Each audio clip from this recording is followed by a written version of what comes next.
नमस्कार दोस्तों, आप सभी का लॉ सिखो के दैनिक समाचार विश्लेषण में। चलिए आज के आर्टिकल्स देखते हैं। आज का पहला आर्टिकल बात करता है संघवाद के बारे में।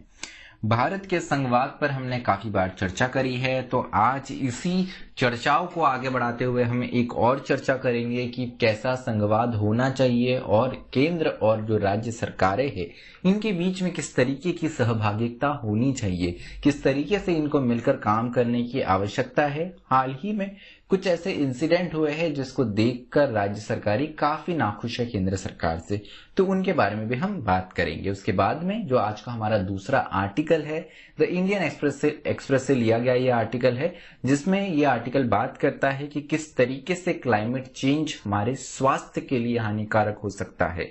हाल ही में एक इंसिडेंट घटा है, क्या है हम इस आर्टिकल में भी बात करेंगे इसके बारे में। तो इस पूरे आर्टिकल में हम खासकर क्लाइमेट चेंज और वो किस तरीके से स्वास्थ्य हेल्थ पे प्रभाव डाल रहा है उस बारे में संक्षिप्त में बात करेंगे। तो चलिए मैं आगे बढ़ूं उससे पहले मैं अपना परिचय करवाना चाहूंगा। मैं खुशवंत पवार, आप चाहे तो मुझसे ट्विटर और लिंक्डइन पर जुड़ सकते हैं, डिस्क्रिप्शन में आपको इसकी जानकारी मिल जाएगी।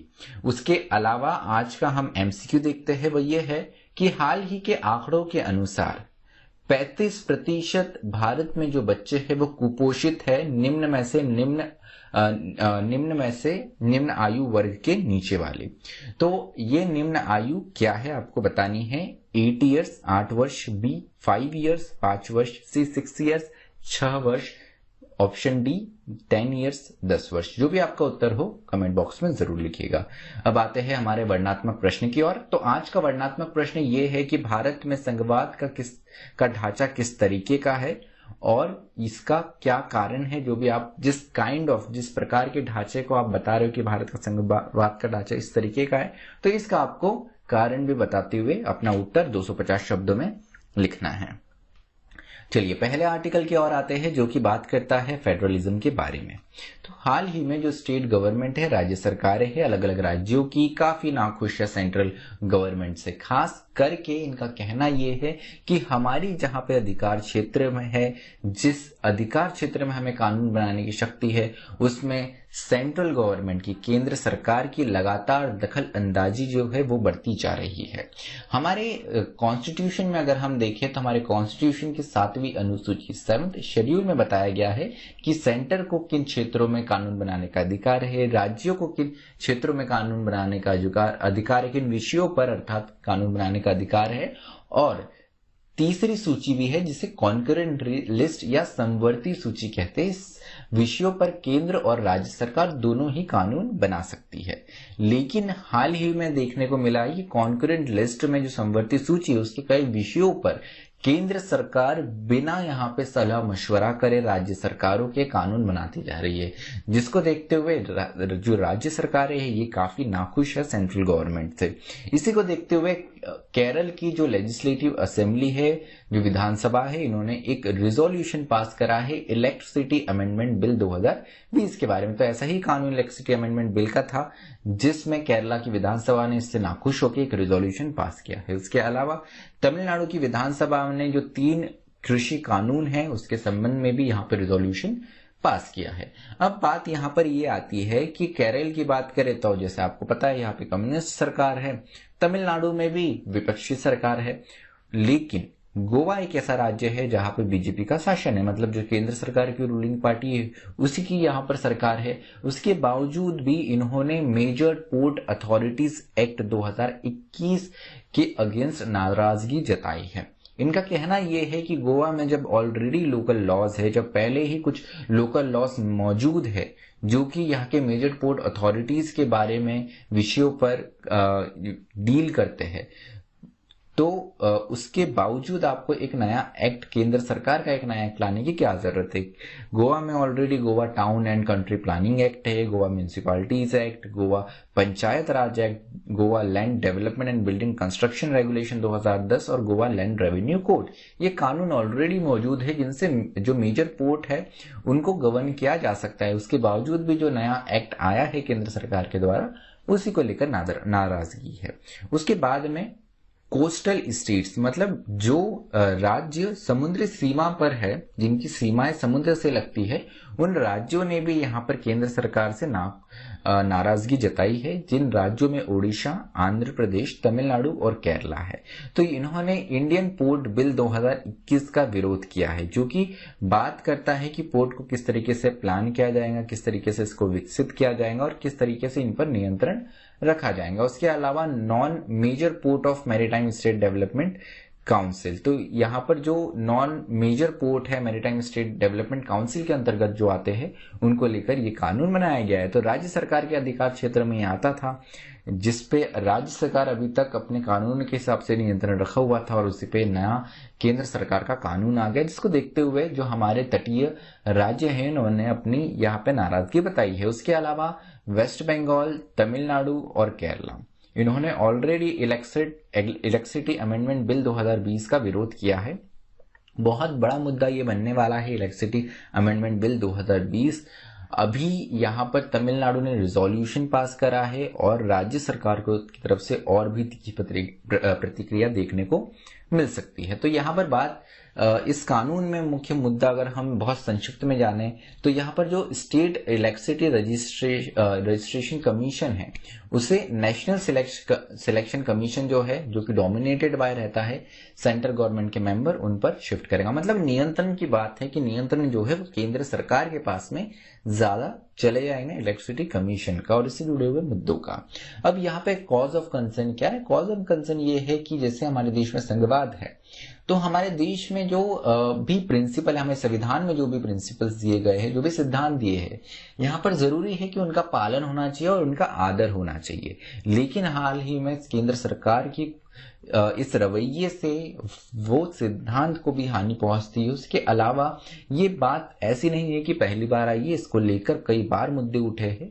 कॉन्करेंट लिस्ट उन विषयों पर कानून बनाने की शक्ति केंद्र और राज्य सरकारों को देता है, जो कि ना स्टेट लिस्ट में आते हैं, ना सेंट्रल लिस्ट में आते हैं, ना यूनियन लिस्ट में आते हैं। तो यहाँ पर उसको देखते हुए ये डिस्प्यूट पहले भी हुआ है, तो इसको लेकर सरकारिया कमीशन, वेंकटचलैया कमीशन और एसआर बोमे, ये कुछ कमीशंस कमिटीज ने अपनी रिपोर्ट दी है और इन्होंने यहाँ पर एकदम मूल बात ये कही है कि जब भी केंद्र सरकार अगर कोई कानून बना रही है तो उनको ये जानना जरूरी है कि यहाँ पर राज्य सरकारों की भी शक्ति है इन विषयों पे कानून बनाने की। तो जब भी आप कानून बना रहे हो तो आपको जरूरी है कि आप एक दूसरे से कंसल्टेशन कीजिए, आप एक दूसरे में म्यूचुअल अंडरस्टैंडिंग लाके कानून बनाइए। तो यहाँ पर इस चीज का उल्लंघन देखने को मिल रहा है, वही बताया गया। तो सरकारिया कमेटी में इस मुख्य मुद्दे की बात करी गई है। वेंकटचलैया जो कमेटी है उसमें भी बात की गई है कि इंडिविजुअल और कलेक्टिव कंसल्टेशन होना चाहिए। उसके बाद में with the state should be taken through enter state council under article 263 की जो स्टेट जो अलग अलग राज्यों की इंटर स्टेट काउंसिल है उससे भी सलाह ली जा सकती है। और उसके अलावा एसआर बोमई में तो ये बताया गया है, इस कमीशन में तो ये बताया गया कि यहाँ पर केंद्र सरकार को, यूनियन गवर्नमेंट को स्टेट सरकार को कमतर नहीं आंकना चाहिए केंद्र सरकार को। तो चलिए ये कुछ मोटी मोटी बात रही, संघवाद से लेकर डिस्प्यूट चल रही है। आगे देखते हैं क्या होगा। दूसरे आर्टिकल पे बढ़ते हैं। दूसरा आर्टिकल बात करता है हाल ही में कि किस तरीके से क्लाइमेट चेंज स्वास्थ्य को प्रभावित करेगा। तो विश्व में बहुत कम वाकये ऐसे होते हैं जो कि अपने आप में एक हिस्ट्री क्रिएट कर देते हैं। हुआ कुछ ऐसा ही, अलग अलग 220 लीडिंग हेल्थ जर्नल्स जो थे, जो स्वास्थ्य पत्रिकाएं होती है विश्व की 220 अग्रसर काफी फेमस जो स्वास्थ्य पत्रिकाएं हेल्थ जर्नल्स थी, इसमें पहली बार केवल इन सारी पत्रिकाओं में एक एडिटोरियल आया जो इन अलग अलग 220 लीडिंग हेल्थ जर्नल्स के एडिटर ने साथ में मिलकर लिखा था। और इसमें उन्होंने ये कहा कि जो ग्लोबल टेम्परेचर है ये 1.5 डिग्री सेंटीग्रेड से ज्यादा बढ़ना नहीं चाहिए, अदरवाइज हमारे क्लाइमेट को जो हानि हो रही है उससे हमारे स्वास्थ्य को भी यहाँ पर नुकसान पहुंच सकता है। तो बात ये कही गई है कि ये कदम क्यों उठाया गया। हाल ही में यूएन की कुछ मीटिंग्स हो रही है, कॉन्फ्रेंस ऑफ पार्टीज हो रही है सीओपी, इसके चलते हुए सरकारों पे, अलग अलग देश जो है उनकी सरकारों पे यहाँ पे प्रेशर बने उसको देखते हुए ये कदम उठाया गया है, क्योंकि अभी कुछ मीटिंग्स हैं जो आगे आने वाले समय में होने वाली, जिसमें बड़े कदम उठाए जा सकते हैं। तो उससे पहले एज अ प्रेशर ग्रुप, दबाव समूह के रूप में इन हेल्थ जर्नल्स के जो एडिटर्स है और जो हेल्थ जर्नलिस्ट है, इन्होंने यहाँ पर एज अ प्रेशर ग्रुप काम करा है इस पर्टिकुलर एक आर्टिकल, ये एक एडिटोरियल पब्लिश करके। तो यहाँ पर जो बहुत सी समिट्स होने वाली है, उससे पहले अगर ये कदम उठाया जाता है तो जरूर इस एजेंडा को सरकारों द्वारा लिया जाएगा, जब भी अंतर्राष्ट्रीय स्तर पर ये मुद्दे की चर्चा रहे। तो इस तरीके से यहाँ पे बताया गया है कि इन्फ्लुएंस किया जाता है किसी भी मीटिंग के जो आउटकम होते हैं उसको द्वारा, और बहुत जरूरी है। एक थोड़ी लीनेंसी देखने को मिल रही है कि सरकारों का मानना यह है कि 2 डिग्री तक अगर टेम्परेचर बढ़ जाए तो कोई इसमें इतना नुकसान नहीं है, लेकिन इन हेल्थ जर्नल्स जो है, जो यहाँ पर हेल्थ एक्सपर्ट्स है, क्लाइमेट एक्सपर्ट्स है, उनका कहना यह है कि 1.5 डिग्री भी बहुत हो गया और इससे ज्यादा तो बिल्कुल भी नहीं होना चाहिए। आईपीसीसी की रिपोर्ट भी अगर देखें तो उसके अनुसार बताया गया है कि 1.5 डिग्री सेंटीग्रेड जो टेम्परेचर है, ये अगले आने वाले 2 दशकों में ही बढ़ जाएगा। मतलब बहुत ही कम समय है। अगर हम इस पृथ्वी की आयु को देखें तो 20 वर्ष बीतने में ज्यादा समय नहीं लगता है। तो जरूरी है कि हम हमारे टारगेट चेंज करें और उसके अनुसार ही हम कदम उठा पाएंगे। तो कॉज ऑफ कंसर्न्स कुछ बताए गए हैं। क्लाइमेट चेंज अगर होगा तो सबसे ज्यादा प्रभावित जो लोग हाशिए पर है, जो पहले ही वल्नरेबल क्लास है, उनको सबसे ज्यादा यहाँ पर उन पर प्रभाव पड़ेगा। उसके अलावा यहाँ पर बताया गया है कि concern that temperature rising above 1.5 degree centigrade is beginning to seen as inevitable और even acceptable to many powerful member of global community. तो जैसे मैंने बताया कि यहाँ पर 1.5 डिग्री टेम्परेचर भी यहाँ पर एक्सेप्टेबल नहीं होना चाहिए। कुछ राज्य ऐसे हैं, कुछ ग्लोबल कम्युनिटी ऐसी है जिनको बिल्कुल भी इस चीज में कोई दिलचस्पी नहीं है। डोनाल्ड ट्रंप की हम बात कर सकते हैं। उनका कहना तो ये था कि ये क्लाइमेट चेंज वगैरह कुछ नहीं है, ये सिर्फ डेवलपिंग कंट्रीज को पैसे बांटने का नया तरीका निकाला गया है। लेकिन हाल ही में जिस तरीके से त्रासदी आ रही है, उससे हमको समझने को मिलता है कि किस तरीके से प्रभावित डाल रहा है। तो 2 डिग्री का टेम्परेचर भी अगर बढ़ता है तो अभी जितनी आपदाएं आ रही है उससे कई ज्यादा आपदाएं आ सकती है। बहुत सारे तटीय क्षेत्र जो है वो जलमग्न हो सकते हैं, समुद्र में समा सकते हैं, क्योंकि सी लेवल भी बहुत जल्द से बढ़ रहा है।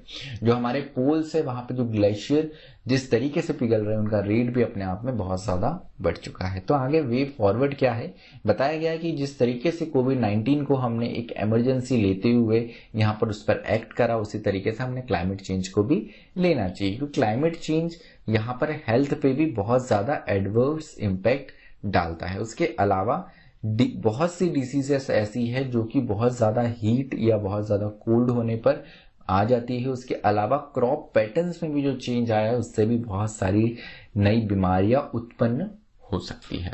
तो चलिए, ये हमारा एक मोटा मोटी डिस्कशन रहा कि किस तरीके से क्लाइमेट चेंज जो है वो स्वास्थ्य पे भी प्रभाव डाल सकता है और किस तरीके से यहाँ पे जो हमारे हेल्थ क्षेत्र में काम करने वाले एक्सपर्ट्स हैं, उन्होंने एक दबाव बनाना ग्लोबल कम्युनिटी पे शुरू कर दिया है। इसके अलावा आप अगर हमें ऑडियो फॉर्म में सुनना चाहे तो आप हमसे पॉडकास्ट प्लेटफॉर्म से जुड़ सकते हैं। आपको सिर्फ करना ये है, डेली न्यूज़पेपर एनालिसिस आपको सर्च करना है स्पॉटिफाई या गूगल पॉडकास्ट या एप्पल पॉडकास्ट या एंकर पे, और आप हमसे सीधे जुड़ सकते हैं। उसके अलावा आप हमसे टेलीग्राम और इंस्टाग्राम पर भी जुड़ सकते हैं और अधिक जानकारी के लिए लॉसिको की वेबसाइट www.lawsico.com विजिट कर सकते हैं। मुझे सुनने के लिए आप सभी का धन्यवाद। Thank you. Stay tuned to लॉसिको।